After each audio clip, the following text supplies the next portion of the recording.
Welcome. You've landed on planet 412. I'll be your host as we travel through this strange, encrypted-filled world. In tonight's episode, we're going to travel all the way up north into Alaska State. Enjoy. Story 1. I grew up in Alaska, where I lived until 1998. I was a member of the Girl Scouts for several years and spent many summers at Camp Toga Woods. This is an actual place in Anchorage near the intersection of Tudor Road and Elmore Street. The camp consists of about 50 acres that includes dense forest with 2 small lakes surrounded by trails and cabins. My troop usually stays there for 1 week each summer. I have always been interested in paranormal phenomena and unexplained mysteries, so it's not surprising that my friends told me scary stories to freak me out when we were kids. One evening during our annual stay at Toga Woods, some older girls from another troop decided to share their favorite ghost story with us. The tale concerned a spirit known as the Green Man. According to legend, he had once been a camper who drowned in one of the lakes while trying to save his sister from certain death. His body was never found, but it is said that he can still be seen wandering around the camp late at night, dressed only in his green swimming trunks. My reaction? Cool. It would be awesome if we could actually see him someday. Fast forward about 5 years. I'm 15 years old now, and am attending summer school classes through UAA, which are held on campus over 6 weeks or so during June, July, and August. In addition to regular classes like English Lit, Algebra 2, Trig, etc., they also offered specialized courses such as oceanography, photography, etc. Since these classes lasted all day, Monday, Friday, from early morning until mid-afternoon or later, depending on your schedule. They provided lunch for students who didn't want or couldn't go home between sessions. The food wasn't bad either, a pretty good selection including pizza, though you had to buy your own drinks and snacks. I'm sure you're wondering what all this has to do with the Green Man legend, but bear with me. I had met a guy named Greg who was in my photography class, and we started hanging out together during lunchtime along with some of his friends. One day, while sitting at one of the picnic tables, eating pizza and drinking soda, he asked if I'd ever heard about the Green Man. My eyes lit up as I replied that not only had I heard about him, but I also knew where he was supposedly haunted. Naturally, Greg wanted details on how to find Camp Toga Woods, since it's not exactly advertised in the phone book. I agreed to take him there on condition that we could go late at night after classes were finished for the day. He thought that was a great idea because it would be more fun going there anyway. As luck would have it, my parents decided to visit relatives down south for 2 weeks starting July 1st, which meant no curfew for me or anyone else living in our house until they returned. In case you're wondering why they didn't take me along, well, let's just say things weren't so good between us back then. Anyway, on Monday morning, July 3rd, around 10 a.m. or so after our first class ended, Greg told everyone about our planned adventure later that night. The reaction from most people ranged from disbelief to curiosity, except for one girl named Angela who said she believed anything was possible. It turned out Angela lived near Toga Woods and knew someone whose family owned property next door. She offered her services as a guide if we promised not to tell anyone where she lived. Greg accepted her offer without hesitation. However, since Angela wasn't enrolled in summer school, we agreed to meet her later at a nearby mall where she worked as a cashier. I was a bit skeptical about the whole thing, but I was also excited to see if we could actually find and possibly encounter the Green Man. Greg had his own car, so transportation wasn't an issue. We finished classes around 3 p.m. that day, which gave us plenty of time to prepare for our adventure. I went home and grabbed my digital camera along with some extra batteries just in case, since it didn't get dark until around midnight during the summer months in Alaska. I figured we'd have enough light to take pictures without using a flash. As evening approached, I got dressed in jeans and a long-sleeve shirt since nights can be chilly even in July. It took about 30 minutes to drive through Anchorage before reaching Togo Woods from the UAA campus, where we picked up Angela at her workplace. We arrived shortly after sunset when the sky still glowed orange on the horizon. Greg parked his car near the entrance gate, where a large sign displayed the Camp Togo Woods logo illuminated by streetlights. Angela told us how she knew someone whose family owned property next door. She explained that camp boundaries extended beyond the main area into the forest surrounding lakes, which made them difficult to patrol due to dense underbrush. After climbing over a fence, Angela led her way through trees, following a narrow trail marked only by occasional reflectors hanging from branches. Camp seemed deserted as I walked past cabins, then down toward the lake's closest road. Moonlight-filtered canopy cast eerie shadows on the ground, creating an atmosphere perfect for ghost hunting. When it reached the edge, the lake stopped, listening to sounds coming from the water's surface. Popping noises like bubbles breaking. Silence filled the air seconds later, making it impossible to determine the source. Later, it was discovered that natural methane seepage caused those strange noises. Another mystery was solved. Attempting to photograph anything moving in the water proved futile, though I continued trying throughout the night. Frustration mounting, I headed back towards the main area, passing more empty cabins in eerily silent darkness. Between buildings, a glimpse of a shadowy figure darting between trees disappeared into the forest. Angela Gregg saw nothing. Dismissing my sighting figment imagination, I wasn't so sure, especially since I had a camera ready to take pictures. Soon after the strange incident, Angela suggested we split up and search different parts of the camp to increase chances of seeing Green Man agree to explore areas around lakes while they checked cabins. I made my way along the trail, circling the first lake, stopping occasionally to listen and look for any signs of paranormal activity. Nothing seemed out of the ordinary until I reached the spot directly across where swimming was supposed to have drowned. I approached the edge of the water, gazing at its surface, and noticed movement near the shore. Ripples appeared, moving toward me from the center, then stopped altogether. I took several pictures, hoping to capture something even though I couldn't see anything with my naked eye. After a few minutes, we continued exploring the remaining perimeter. I suddenly heard a loud splash coming in a direction. I turned and found Greg standing waist deep, staring at me with an expression of shock. Greg replied that he'd seen someone swimming away from the far side and believed it might be Green Man trying to escape. Upon hearing the popping noises earlier in the evening, I instantly remembered the mention of methane, which explained the source. I also realized I hadn't captured a single image despite numerous attempts. I was disappointed, but decided to call it night and continue searching. We met Angela Gate and headed back towards the car, discussing events that unfolded during the past hours. While walking through the clearing leading to the parking lot, something unusual happened. Both Angela and I felt cold spots surrounding us, moving closer like someone breathing down their necks. Greg laughed, saying it was probably just wind blowing over the nearby creek bed, causing a temperature drop. He dismissed the idea, leaving shivers running down his spine. Once inside the car, I silently lost my thoughts, still wondering about the strange occurrences that occurred throughout our adventure. I remembered hearing stories. Kids attending summer camp claimed to have seen and heard things defying explanations that could actually be true. Doubt remains open. Possibility exists beyond realm understanding. However, we cannot say definitively whether we have encountered the spirit known as Green Man Camp Togo Woods.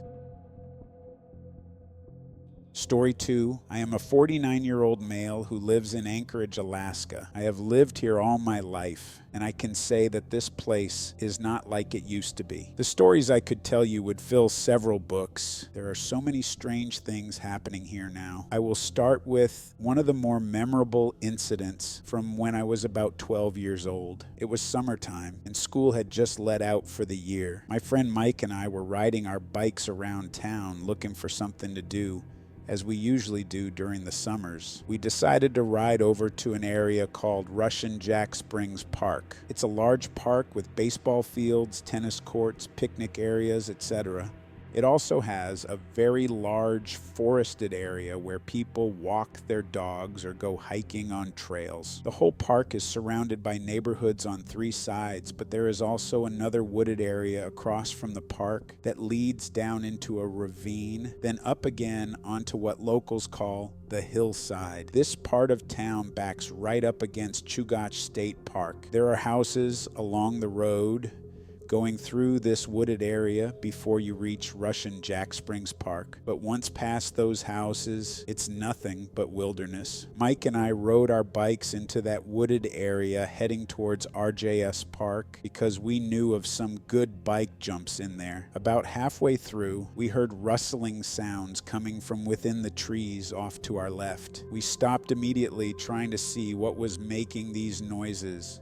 Then suddenly, whatever it was began charging us. Whatever it was, it crashed through the underbrush directly at us. We panicked and jumped back on our bikes, racing away as fast as possible. As soon as we got out of that section of wood, we looked back, hoping whatever it was hadn't followed us. Sure enough, standing at the edge of the tree line were 2 creatures about 4 feet tall, covered in hair, staring at us. They were grayish in color and had large heads with pointed ears, large eyes, small noses, and small mouths. They were humanoid, but their bodies seemed more like those of a dog than a human. Their arms hung down almost to the ground while they stood upright on 2 legs. I will never forget what I saw that day. We took off as fast as we could go back towards town, hoping those things wouldn't follow us. When we got home, we told our parents about it, but they just dismissed it as kids seeing things. We didn't go back into those woods for quite some time after that. Then one night, about 3 years later, Mike and I decided to go camping in another wooded area called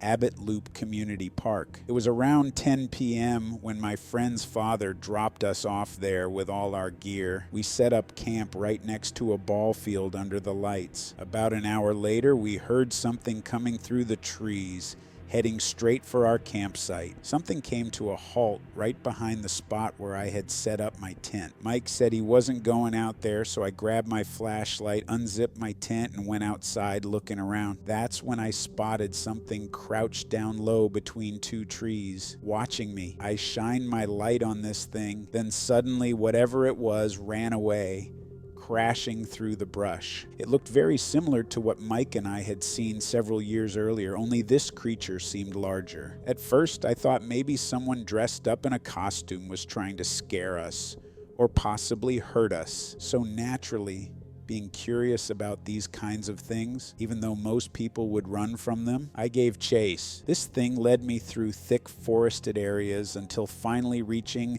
an open grassy section of the park where football fields are located. Once there, both me and this creature just stood staring at each other from a distance of approximately 50 yards. After a while, it slowly turned and walked off into the woods on the other side of the field. That's when I realized this was no man in a costume. It was real. I also knew then that these things lived around here somewhere because they didn't seem to be afraid of me. Afterwards, we heard strange noises coming from all directions within those woods. Some sounded like dogs barking, but others were different sounds. I have had several encounters with creatures such as these over the years, including being chased by one while driving my car home late at night after work. These beings are not Bigfoots or any kind of known animal. They're something completely different and much more sinister in nature. I believe they live within Chugach State Park, along with many other types of unknown entities. Why do you think so many people go missing here every year? The authorities say most are due to hiking accidents, bear attacks, etc. But I know better. I've been telling friends about what happened to me over the years, but most just laugh it off, thinking I'm crazy. Maybe now someone will finally listen. I was a park ranger in Alaska for 3 years, from 1996 to 1999, and my duty station was at the main entrance of Denali National Park. I had been with the Park Service for over 15 years before transferring to Denali, and I wanted one last assignment before retirement. My wife, who is also a retired NPS employee, went with me as well. We lived in housing near the main entrance and were both on call rangers during our stay there. The job itself wasn't too demanding, but we did get called out frequently during tourist season, usually lost hikers or some other issue within the park boundaries. Denali National Park covers about 6 million acres, so it's not like there are people around all of the time. There are areas where humans don't venture because of wildlife activity, mainly grizzly bears. I remember getting a call late one night from another ranger who stated that he saw something strange while on patrol along Teklanica River Road. He noticed several groups of animals fleeing towards him as if something larger was chasing them. He drove his vehicle up onto an elevated road surface to get a better view down into the brush area below him when he spotted what appeared to be a large wolf chasing after these smaller mammals. There are many wolves throughout this part of Alaska, so seeing them is nothing unusual.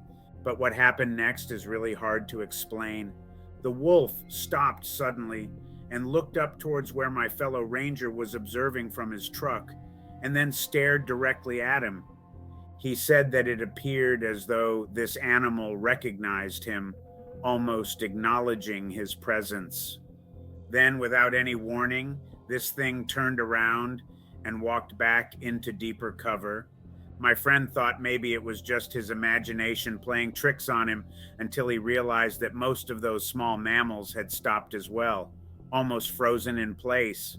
They eventually continued to flee, but it was as if they were trying to avoid this large wolf. We decided that we would take a drive out the next day and see if we could find any evidence of what my friend saw.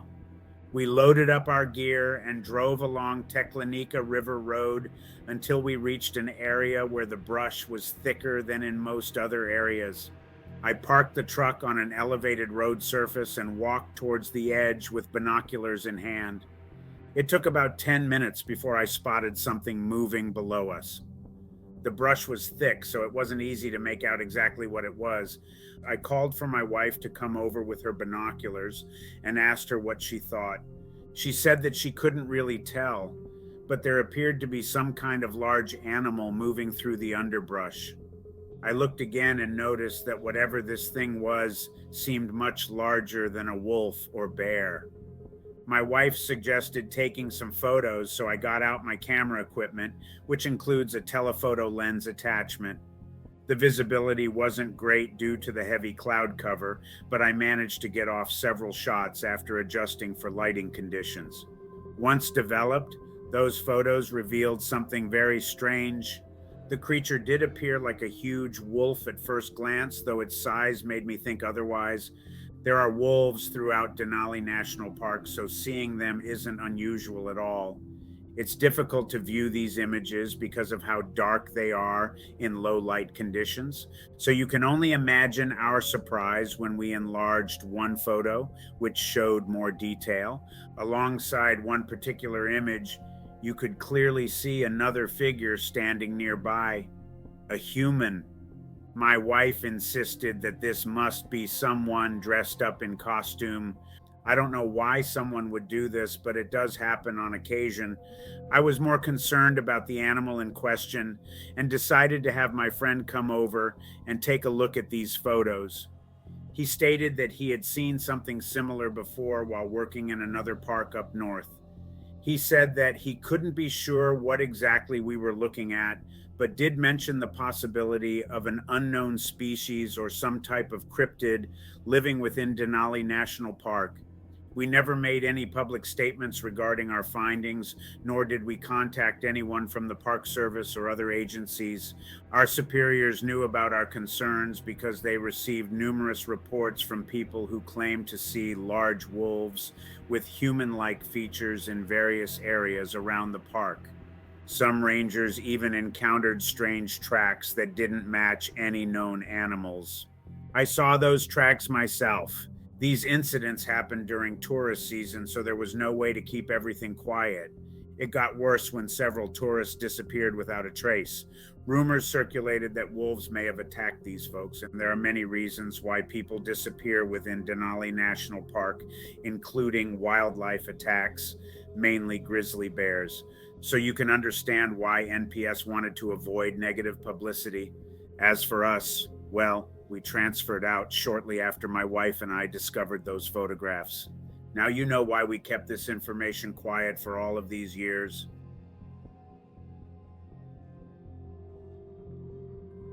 My grandfather, who served in the United States Air Force, told me this story. He worked on airplanes and did some intelligence work as well during his service. He once had a conversation with another airman about things they had seen while working up in Alaska at an undisclosed location there. My grandfather heard this man's tale of witnessing what he referred to as prehistoric birds flying over the Alaskan wilderness while on a work assignment. My grandpa says he doesn't know exactly where this guy saw them, but it would have been somewhere near Anchorage because that's where most of their missions took place.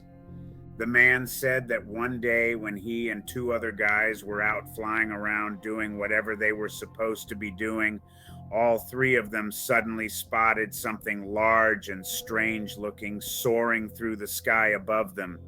They said these things looked like giant birds with long necks and huge wingspans, almost like pterodactyls, except these creatures didn't seem aggressive towards them, rather curious instead.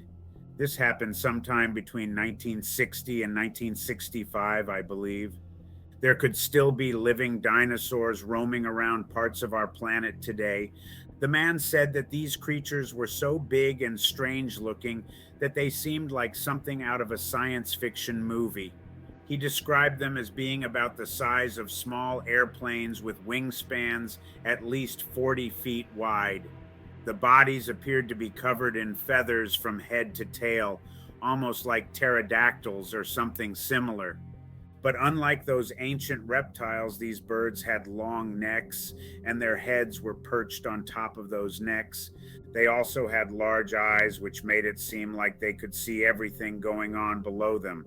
The men said that the birds circled around them for several minutes before finally flying off into the distance towards some mountains nearby. After this experience, what they had seen completely freaked out all three guys. My grandpa's friend was particularly affected because he felt like he had witnessed something supernatural, not just an unusual animal sighting. My grandfather says this guy was never quite the same after seeing those prehistoric birds in Alaska. He became obsessed with trying to find more information about possible living dinosaurs or other cryptids roaming around our planet today. My grandpa doesn't know if his friend ever found any answers during his lifetime, but hopes that someday someone will discover definitive proof that such creatures exist outside human imagination and folklore. As for me personally, I think there is definitely something weird going on up in Alaska. I don't know if these are actual prehistoric animals somehow surviving into modern times, or if they're some kind of undiscovered species altogether. But I do believe we have only scratched the surface when it comes to understanding life here on Earth. There's still so much left unknown about our own planet, let alone what might be lurking out there beyond its boundaries. I'm glad my grandpa shared this story with me because it reminds us all how little we truly know compared to what's really happening around us every day. And who knows, maybe one day someone will find proof that living dinosaurs exist, or at least something equally strange and fascinating.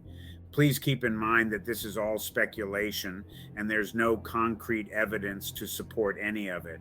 I believe it's possible that these creatures could be surviving pterosaurs.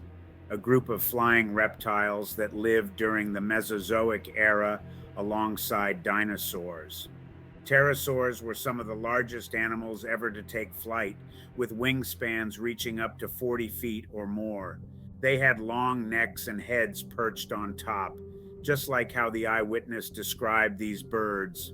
Pterosaurs also had large eyes, which would have been useful for hunting and navigating through dense forests or vast oceans. It's worth noting that there have been other sightings of alleged living pterosaurs around the world, including North America. In fact, one popular theory suggests that a creature known as Mothman might actually be a type of modern day pterosaur. Mothman was first sighted in West Virginia during the late 1960s. Witnesses described him as having a huge wingspan covered in feathers along with glowing red eyes. Other theories propose that these prehistoric birds might be misidentified as sandhill cranes or great blue herons, since both species can reach heights above 5 feet when standing upright.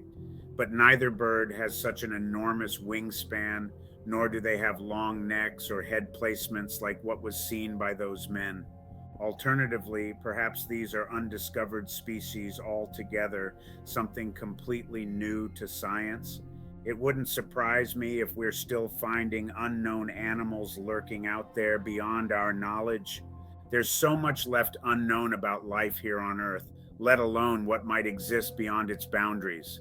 Thank you again for reading my story, and I hope you found it interesting enough to share it with others who enjoy learning about strange and mysterious things happening around us every day.